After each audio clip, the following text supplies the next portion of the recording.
People say, well, we can't do that because so-and-so said we couldn't do it. The regulator said we couldn't do that. I forgot who said we can't do that, but we just can't do that. We've never done that before. They said, and it always becomes they. You come to this realization that they is often us. We've said it, and we've said it to each other for so long that we believe it. Today, I'm excited to welcome Aaron Davidson to the show. Now, Aaron, as you'll hear, works in the hospitality business, and he's applying lean and continuous improvement to all aspects of their business, whether it's in their casinos or how housekeeping is cleaning rooms and whatnot. So what we do is we just kind of walk through how lean is being used in that industry, and then we get into some specific examples of where Aaron and his colleagues have been able to make some improvements. One of the fun stories he shared, one of their very first improvements was how quickly people who hit the 3 cherries on the on the slot machine and hit the jackpot, how quickly they got their money. And so they actually broke that down and analyzed the process and then figured out how to improve that process. So yeah, lots of really interesting things. And even towards the end, Aaron gives everybody some tips on blackjack. So if you're a blackjack player, you'll want to listen to this one. He gives you some good ideas. So show notes for this episode, which will include links to everything Aaron and I talk about, can be found over at gembapodcast.com. Just look for episode 328. Again, gembapodcast.com, and look for episode 328.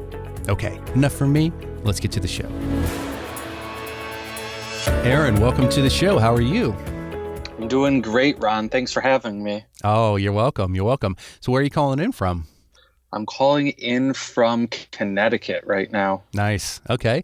Aaron, I know you've listened to the show and catching up on old episodes as we were talking about before we hit record. And so you've heard the process, and we like our guests to share a quote at the beginning. So do you have one or two that you want to share? Yeah, I do have a quote, and it's one of the first things I learned on my lean journey, and it was, and I'm not sure who to attribute it to, but it's "Don't let perfect get in the way of better." Mm-hmm. Yeah, that's a beautiful one. Do you have another one? I do, and this one I've been told is just an old proverb of lean that goes back quite a ways, but you get what you inspect, not what you expect. What does that mean to you? That's really about getting out to the Gemba, right? And getting out and seeing what people are doing and observing for yourself instead of simply telling someone to do something and hoping for the best. Yeah, for sure. I love it. Awesome. Well, Aaron, tell us a little bit about yourself. Tell us about your background, how you first got introduced to continuous improvement, and then tell us what you're up to these days. Sure. So I work for Mohegan Gaming and Entertainment. It's a parent company of Mohegan Sun, which is the second largest casino in the Northern Hemisphere, really outside of Macau. And we manage a handful of casino resorts, as well as own a few properties spread throughout North America and slowly expanding into South Korea and Greece right now. I probably have one of the least conventional backgrounds for lean from many of your other participants here on the show. But I started in hospitality, and our property president at the time was getting hassled or bothered by a sales guy. It must have been for probably 2 years before he finally gave in and brought in this guy, a consultant, and he said, "Aaron, take this, figure out if it makes sense at all." So we partnered with this outside consultant who started our initial lean journey where myself, the organization, we had no idea where we were going to go with them, no idea where we were in our journey at that point.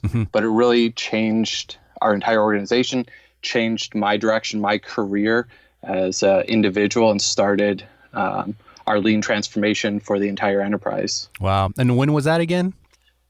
That would have been back, I want to say 2014. Okay. So about 6 years ago.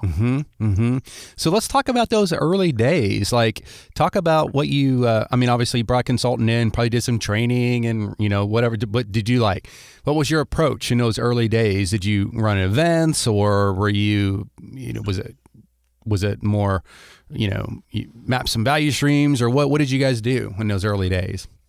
Aside from drinking from the fire hose of knowledge, it was really a shotgun kaizen approach, is what we termed it later on, where the initial event was just simply a kaizen that lasted a week with some training. And then we saw the immediate value we were able to create within the organization.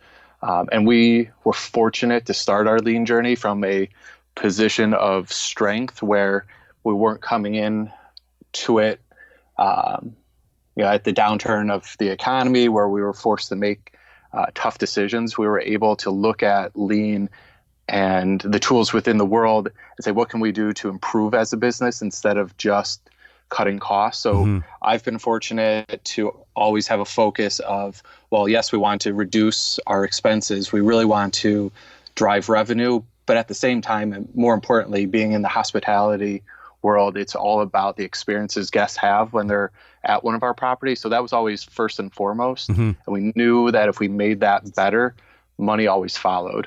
So I guess that was kind of leading in my next question. That might be part of the answer, was like why did you, like, your boss was being pressured or whatever it was, somebody knew this thing existed. But I guess it's good that you didn't have a burning platform, so to speak, right, that you had to fix or you're going to go out of business. But can you think about those early days on, because it's not easy, right? Lean's not easy. And you hit a lot of roadblocks. And so sometimes you need some, a deeper why for why we're going through this suffering and this, these challenges. Like what was that like early on, your why? Yeah, the why was really about competition. We knew that competition was coming. It's heavy in the hospitality world in general, heavy in hospitality, and we knew that more competition was coming. So it was really about that preparation of competition coming, knowing that we provide at the time what was a great product, a hard product, and a very good experience, but maybe it wasn't always excellent. It wasn't consistently excellent. So our why really became differentiating based on the experiences and doing what we could in the background to be as efficient as possible to deliver those experiences to our guests. And it was tough, right? Getting data, creating data that we had never had before, merging databases so we could prove out hypotheses that we had, testing assumptions. Many times early on, our kaizens became cryzens. Okay, what was that? Yeah, never necessarily in a bad way, but we had people cry during the events where, for the first time in their career, their working life, 20, 30, 40 years, they were being empowered to make decisions in the work that they do. And sometimes it came out in tears. And just knowing that we were able to touch so many of our team members along the way, to create that culture now of continuous improvement, always looking for something else we can make just a little bit better. Yeah, that's beautiful. I mean, and that's the power of this. You really can. It sounds a little overly dramatic, but you can change people's lives, and really impact them in a super, super positive way when you go at this with the right spirit. And we know that the methods work, right? It's just whether or not we can touch the hearts of the people and get them bought into the whole idea. But yeah, that's beautiful. I wasn't sure what you meant when we say cries and like, oh, this is so painful. But no, the report out and the powerful testimonies that you often hear are so incredible. Yeah. Yeah. So let's talk a little bit about lean in that whole hospitality world. Like, what's it like? Like, what are some of the things that you're focused on? I mean, you talked about the guests and wanting them to be happy and have a positive environment, but like, get down to the specifics. Like, if we talk about fix what bugs you or whatever, what bugs you in the hospitality world? What bugs me is inconsistency, interacting with someone doing the same job, doing in the same position, but receiving a different level of service. Or can you give us an example? Don't name names or anything like that, obviously, and you can speak generally. So within, I guess, gaming, some of the most knowledgeable people that you'll meet are on the casino floors. And there'll be security officers, it'll be beverage servers, it'll be EVS attendants, the custodians on the property, some of the very smartest, the most knowledgeable people on the property. But sometimes when you talk to one or the other person, it's that delivery of the service. They know exactly where you need to go, but the difference from one who says, let me take you there, and has a conversation along the way, versus the person who simply points in the direction you need to go. Those are the things that bug me. Mm-hmm. So how do you use lean to address things like that? So again, totally different, in my opinion, than many places in manufacturing, but it's about creating that standard work, understanding, yes, you need to be taken away from your job responsibility, whatever it is, and building that into how we make schedules, how we provide coaching, how we provide the tools, the training, the standard work to clean a restroom more efficiently, so that we have the same amount of staff at any given time, but knowing that if they can do their job more effectively, more efficiently, that they can be pulled away more often to provide those higher levels of service. So really adding that extra value that may not be a part of their standard, their standard function in one of our competitors, knowing that if we can do that, it gets us ahead of our competition. Mm-hmm, mm-hmm. Circling back to when you guys first got started, or maybe that first year or so when you were into the journey, can you think of a specific event that you did? Like, what was the problem? How did you go about it? And what was the result? The very first event that we did, the very first Kaizen event, was with our slot team. So we've done a few since, but that first event that we did was really focused on speed of service, the delivery of service that we provide our guests. And the initial focus was simply on jackpots, where we thought that if we could pay someone their money faster when they won, they would be happier. So we started. What was the current state like? So I mean, I'm not a real experienced gambler or anything like that. So when you are talking about, like, literally you pull the handle and like 3 apples pop up and you win, like that? Is that what you're talking about? Okay. Exactly like that. Okay. Not a lot of apples, more cherries. Cherries. Sorry, that's what I'm telling you. I don't know. So, okay. And the games get more complicated. But anytime that someone hits a jackpot, right, the 3 cherries pop up, they pull the handle, they hit the button, and we have to come and pay them out money, right? It could be $1,500, it could be $20,000, it could be $200,000 that we need to pay them. So you literally walk up to them right there and just hand them the money? If they want the cash, we will hand them the cash. Wow. So it's a different world for sure. Okay. So we were focused on that, believing that if we did that faster, our guests would have a better experience on the property. We had no data to back that up, but that was what we believed. Okay. So going into that event, we said, well, we have to have some data. We figured out in our databases how to get better data out of it. We found out that it took less than 2 minutes from when someone hit a jackpot on average to when we first approached them to congratulate them, take their information, verify that it was in fact a real jackpot, and we could pay them the money. But from that point to when we went to receive the funds to come back to them was significantly longer than 2 minutes. So we focused like hours or days or weeks? No, I mean, so again, hospitality, you always want slightly faster, but we were looking at 7 minutes in that range. Okay. And we didn't find that it was acceptable, that amount of time. Okay. So working in a heavily regulated industry, we have to verify you are you because our tax implications, the IRS wants their money, and we have to track all of the funds that come and go because of a variety of different rules, regulations, laws that we're governed by. And at certain thresholds, you need a second person to verify the jackpot that we are, in fact, paying you the money. Mm-hmm. So the old process, after we verified who you are, that slot attendant would have to run someplace on property, go to a casino cage, wait for an available cashier, provide a bunch of documentation to that cashier. The cashier would count the money. They would then have their supervisor come over, recount the money. They would slide that money from their side of the teller window to the slot attendant, Mm-hmm. who would then count the money. And then they would count the money again a second time, verifying it as they did that with that cage cashier supervisor or their own supervisor. Mm-hmm. So we've now counted the money 4 times. They would then grab that money, walk it to the guest, and count it back to the guest. Mm-hmm. So we've now counted the money 5 times. Mm-hmm.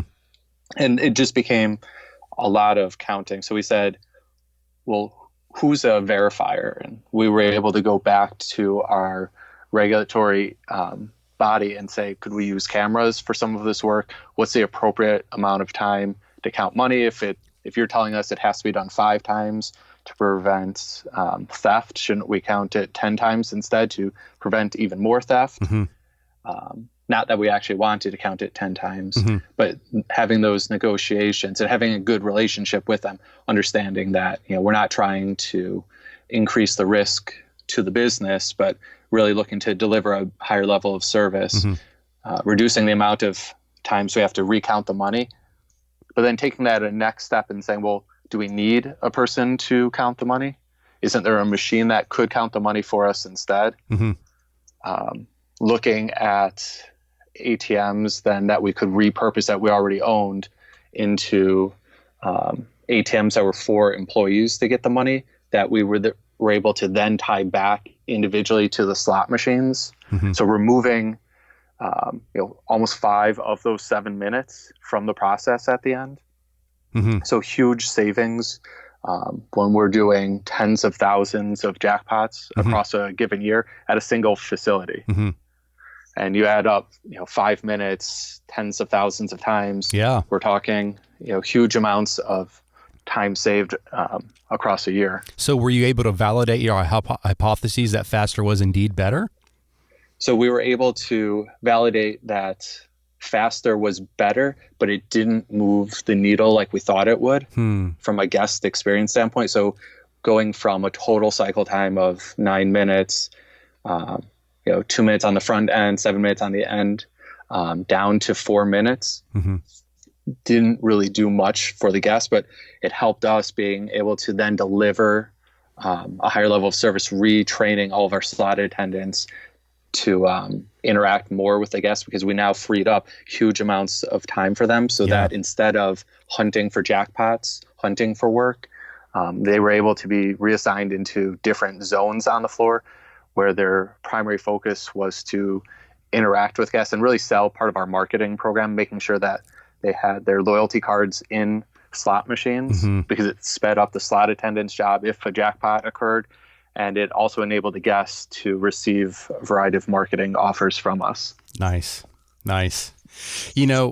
Before we were, when we were kind of preparing for the episode, you were talking about the whole idea of shifting mindsets, kind of going from thinking about they sometimes might be us. Talk a little bit about what you mean by that.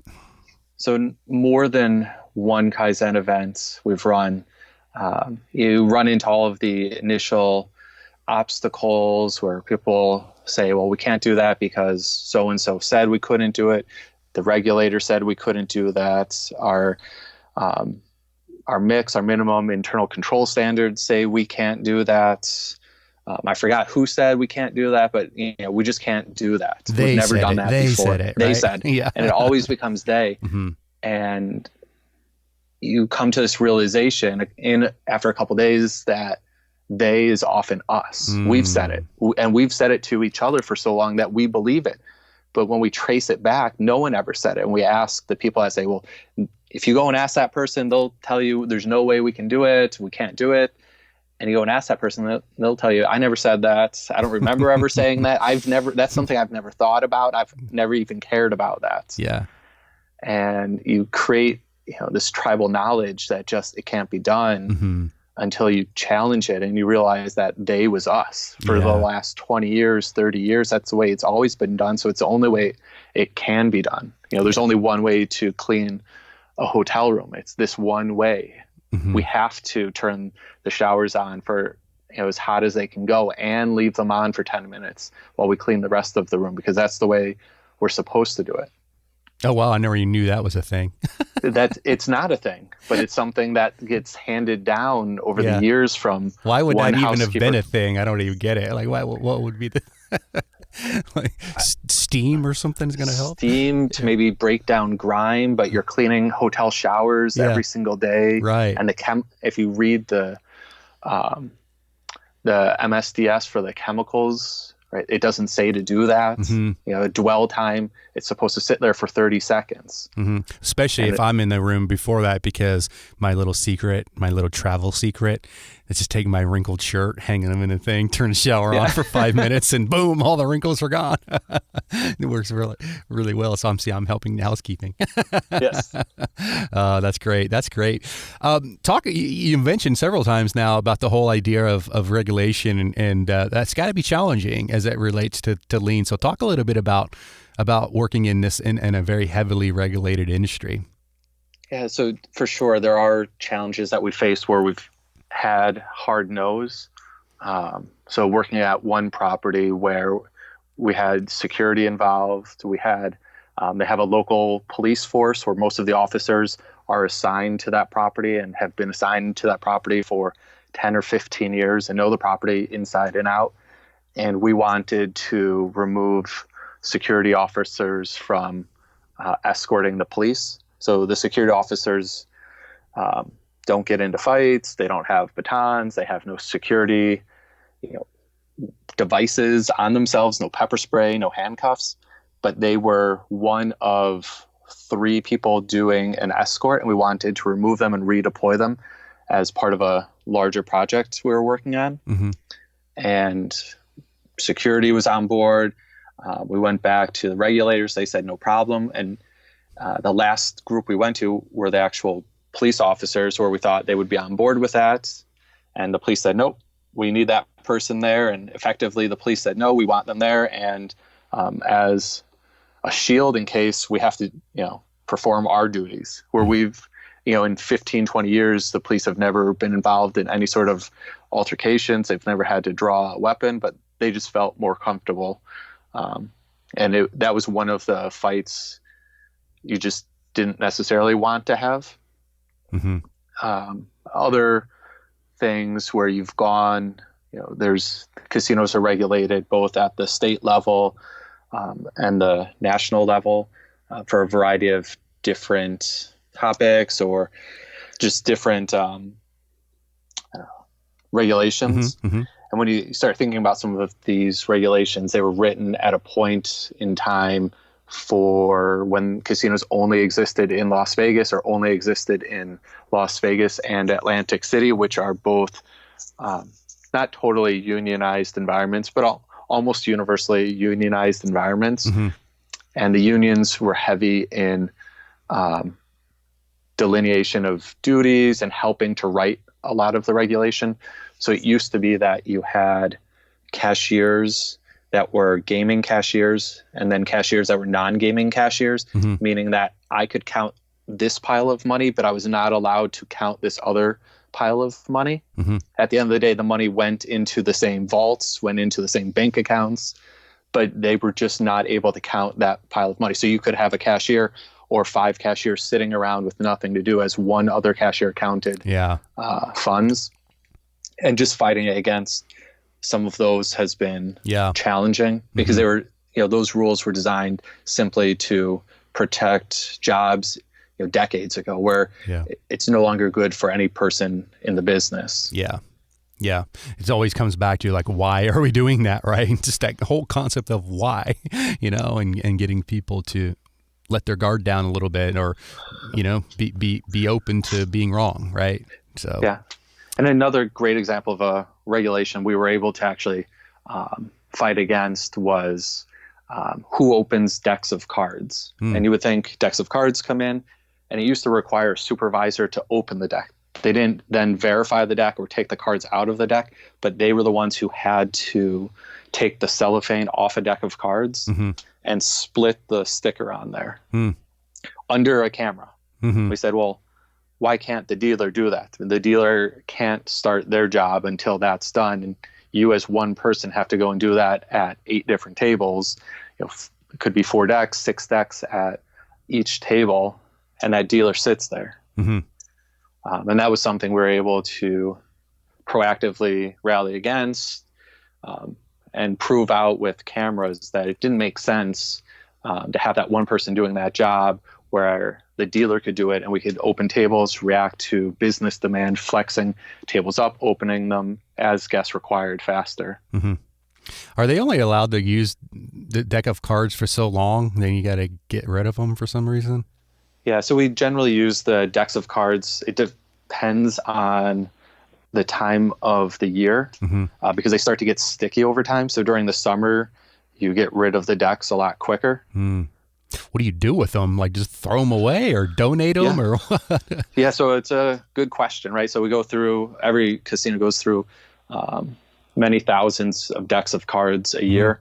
So after they're used, they're generally taken to a secured room where they are checked or verified to make sure there hasn't been any tampering done with them.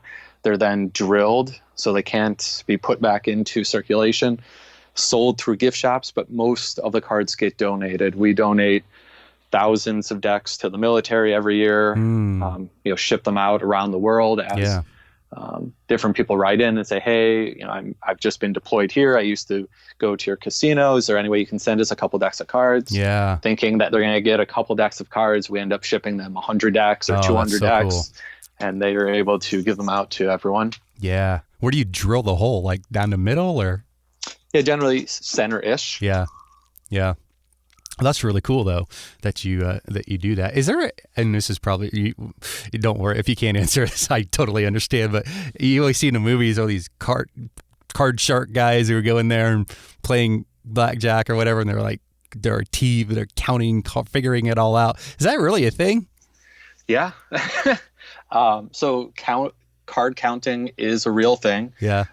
So this is one big insider tip for blackjack. If anyone likes playing blackjack and that's their thing, basic blackjack strategy is the best way to play. It's available everywhere on the internet. It's a known thing. It's just the rules of the game. If you follow basic blackjack strategy, you'll maximize your money for the longest period of time, and the house has the lowest advantage. The problem is when people start playing, they think that they're smarter sometimes. They come up with their own strategies. Or they had too many drinks and now they really are in trouble. Yeah. But yeah, they start coming up with their own strategies thinking they're smarter. But if you just play basic blackjack strategy, that's the way to beat the house. The advantage in our favor is less than 2% at that point. So that's the best way people can do it. And people count cards. It's very difficult to count cards because casinos there's almost no single deck blackjack anymore. You look at 2 decks, 4 decks, 6 decks, 8 decks that are all shuffled together. So it becomes far more difficult to count. Card counting is not illegal. Oh, it's not? I thought it was. It's not illegal if you're just card counting in your head. But if you're using some sort of device, then it becomes illegal. Or if you're a team's got to be illegal, right? Like giving a signal across the table and or that's something. all. Right? There's people who watch people, cameras that watch people. Have you done any continuous improvement on in this area? So that is the one area we have been prohibited from. Oh, okay. And that's just like a straight delineation. Yeah. At most casinos, the people that work in surveillance, no one knows who they are. Oh, okay. And they're sort of segmented out from the general population. Yeah, I gotcha. They just come and go. Okay. Yeah. But in hospitality, when we start thinking about lean too, I think if you look at housekeeping and compare it to manufacturing, it's probably one of the closest examples that we have outside of a kitchen. In housekeeping, when we look at how we clean rooms, and you just look at the workload for the housekeepers day in and day out. Many properties are cleaning between 12 and 16 rooms in a given shift. Mm-hmm. So that's a normal 8-hour shift for most of them. Mm-hmm. And many, right, depending on where they work, will sometimes start cutting corners. Mm. But if you can get in there and start helping those housekeepers be able to clean the rooms more efficiently, so that you're not giving them more rooms to do, but they can leave the day feeling a little bit better. They're a little less beat down. They feel happier as they leave. They come back to happy. They come back with new ideas. We found that we were able, from one housekeeper's idea when we were watching them clean rooms, and they were looking for a clean pillowcase. Mm-hmm. It took them 8 different pillowcases to find one that was clean. Mm. And it's not that the pillowcases were not clean, but they had been stained, and no one was catching that through the process. And as the housekeeper was going through all of these stained pillowcases, they were throwing them back in with all of the dirty linen that had come from the room. Oh, so just recirculating the problem. Just recirculating and then exacerbating it, because you outsource. Many places will outsource that. Mm-hmm. Some have their own cleaning teams, laundry facilities on site. Mm-hmm. But when you start outsourcing that, it goes out, and no one at those facilities is then checking it either. It goes through giant washing machines, and then goes through machines that dry the fabric, pull the fabric, and automatically fold the fabric. So no one gets to check that. So if there's not a good quality control step in there where people are randomly checking the linen, it just gets recirculated. Yeah. So we had them, simple thing for them was to start pulling that out and throwing it into a separate bag. Yeah. And we started weighing that, and it was thousands of pounds a week of stained linen that just kept going through and being circulated and back. And for us, that was a simple way to start saving money, because we took that immediately out. If we couldn't get the stain out, we just got rid of it and we put new linen on. And for most housekeepers, that was almost an extra room they got back a day, that 30 minutes a day where they didn't have to go through all of that stained linen as they look for something that was perfect that a guest would find acceptable. Now, so when you go, I know you're really passionate about relationships and using and really letting process unlock value and things like that. So when you're talking about a situation where housekeepers are going through these opportunities for improvement, are you literally involving the folks that are actually doing the cleaning, or how does that work? Yeah, so I'm not sure how kaizen. We run a lot of kaizen events. We do larger scale projects as well, but we found in hospitality kaizen events where we can come in, provide some training, spend time with the team, and we're out after a week. And I say out meaning, it's up to them after that first week to really be the most impactful for us. So the way we generally run the events is providing some training to the team where they're confused. It's a long day and a half, and they're not really sure what's going on.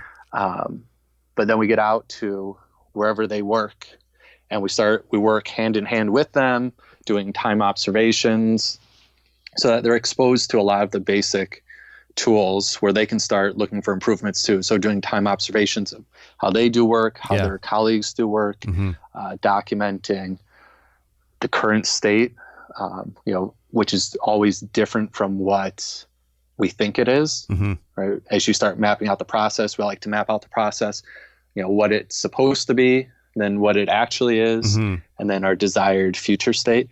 But involving those housekeepers, involving housemen, involving whoever it is that does the work, so that they're the ones developing the solutions. Because if they're engaged in the process, they're going to be the person day in, day out, selling the new process to their coworkers, their fellow team members, and getting them engaged and excited that, it wasn't some guy who came in, some woman who came in and told us to do something different. It was us designing this to make our own lives better. Yeah, absolutely. Beautiful.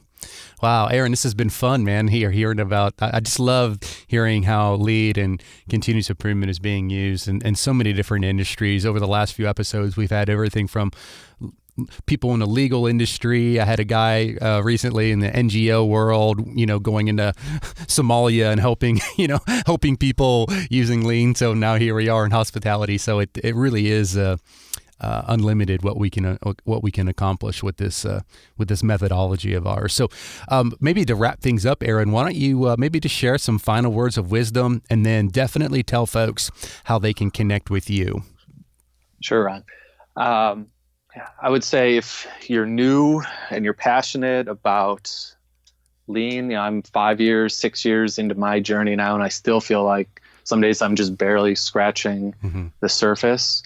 Really seek out mentors within the industry, people you can talk to, get involved with, and observe how they do work. But at the end of the day, it really has to come down to being engaged with your team, making sure that they understand you're there for them, you're there to support them, and spend time with the frontline folks, because no change is going to stick if it's being forced at someone. But if they can come up with the ideas, if they're engaged in the process, engaged in the changes and the solutions to big problems you're trying to solve, or even sometimes the small problems, that change is going to stick.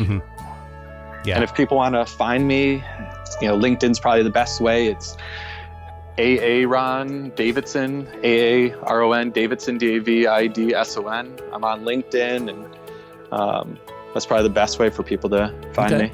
Cool. Yeah, and we'll link to your LinkedIn there in our show notes, so that folks just go to gembapodcast.com. This is going to be episode 328. So yeah, Aaron, well, thanks for coming on, and keep up the great work. Maybe we can connect down the road again and hear about some of the new improvements that you guys have made. All right. Thanks, Ron. Appreciate the time. Right. Take care. Thanks for listening. Whether you've been on the continuous improvement journey for many years, or perhaps you're just getting started, Gemba Academy is here to support you.